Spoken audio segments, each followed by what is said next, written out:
Hi everyone. About 6 years ago, a good friend of mine asked me an important question. He said, "Tristan, what is your vision for your life and your family?" I wasn't quite sure how to respond to that question, so I decided I'd quote Jesus. That's always a good thing to do when you don't know the answer to a question. So I said to him, "Well, I'm called to love God with all my heart, and I'm called to love my neighbor as myself. That's what we're all called to do, right? That's the great commandment." Well, my friend didn't let me off the hook that easily. He said, "Yeah, that's true. We are all called to love God and our neighbor. But my question for you, Tristan, is this. How has God created you to do that? What is God's purpose for you and your family as you live out the great commandment?" Well, that was a great question, and it became a catalyst for my wife and I to begin to pray and think about His purpose for us and our family. So after several months of talking about this and praying about it, my wife and I established 3 simple words that have become a vision for our family. And it's these 3 words: cultivate deep roots. Cultivate deep roots. My wife and I came to realize that we are very busy, we have lots of activities, we have many relationships. But the most important things for us are the deeper things. We have lots of external things going on in our lives, but we care about the internal things. We have many relationships, but what we long for is deep friendships. We have all kinds of busyness, but what we need is a deeper and richer faith. We didn't realize how important those 3 little words would be 2 years later when our daughter Maria suddenly and tragically died. Most of you know that story. I'm not going to go into it now, but in the midst of just this unthinkable tragedy for us, it was hard to know how to go on living. And in deep depression and despair, these 3 words reminded us that we're still called to go deeper. We have lost one daughter, but we still had quite a few other daughters to raise and love and to go deeper with. We felt isolated and broken, but we were still called to this precious community where we live to serve and love them. And God continued to take us deeper. And what we realized as we lived out that calling, we began to find joy again.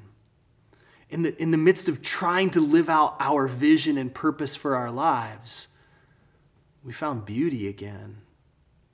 I've been thinking about this in light of the current crisis that we are all facing. And so I want to leave you this afternoon with a question and a simple reminder. The question for you is this. It's the same question my friend asked me 6 years ago. What is your vision for your life and your family? How has God created you to respond to these times? What is God asking you to do?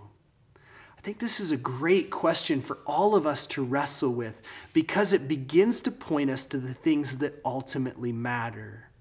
Our love of God and our love of our neighbor. And I want to give you a hint as you wrestle and pray about your own personal vision and calling. And the hint is this. I believe that God is calling you to something that is far deeper than the circumstances of this life can steal. The coronavirus situation, this pandemic, may alter our lifestyles forever. In fact, I think in a lot of ways it will. We are not going back to the way things were several months ago. And it can disrupt a lot of things in our life, but it cannot steal the deepest things. And that's my reminder to you, that no matter what happens, the deeper things remain. In 1 Corinthians chapter 13, which most people refer to as the love chapter, Paul describes what ultimately will last. And he says this: these 3 things abide: faith, hope, and love.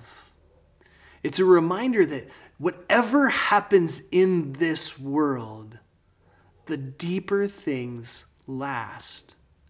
My life has been disrupted, as I'm sure your life has been disrupted. But when I look around at what I have, this is what I know. My faith can grow deeper in these times. I can spend time in prayer.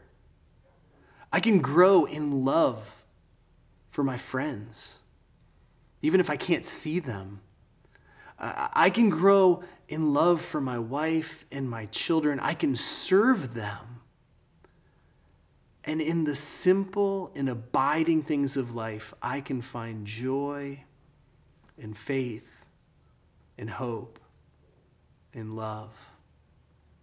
So I pray for you as you wrestle with God's purpose and call in your life, that you would go deeper. So may you, my dear brothers and sisters, discover God's vision for your life, or rediscover God's vision for your life. And may you know Him, and may you find joy regardless of the circumstances that you are facing. He will be with you. God bless you.